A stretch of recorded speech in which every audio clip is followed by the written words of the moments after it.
용산 대통령실이 저를 명예훼손 혐의로 고발을 했습니다. 그런데 명예훼손 혐의 같은 경우 명예를 훼손했는지 여부가 중요하기 때문에 주가 조작을 했는지 여부, 전제가 되는 사실관계가 규명이 되지 않은 채 넘어갈 수가 있습니다. 하지만 제가 무고 혐의로 맞고발을 했기 때문에 이 사건은 앞으로 김건희 여사가 주가 조작을 했는지 여부가 먼저 전제 조건으로서 사실관계가 규명되어야 할 것입니다.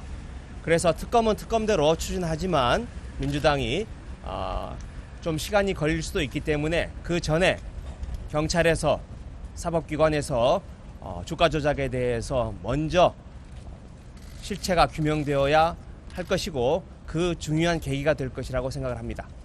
김건희 여사의 심기 경호를 위해서 공당 대변인을 겁박해서 입을 막겠다는 그런 행위로 밖에는 볼 수 없습니다.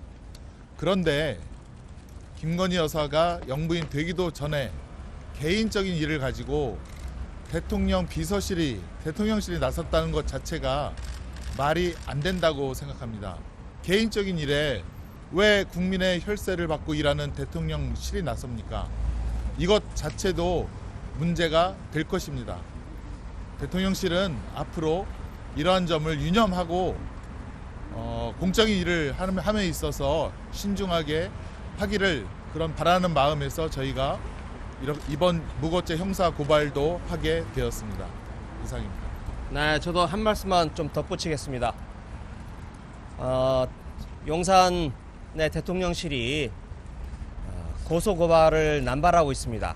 특히 김건희 여사와 관련된 일이라면 쌍심지를 켜고 고소고발을 남발하고 있습니다.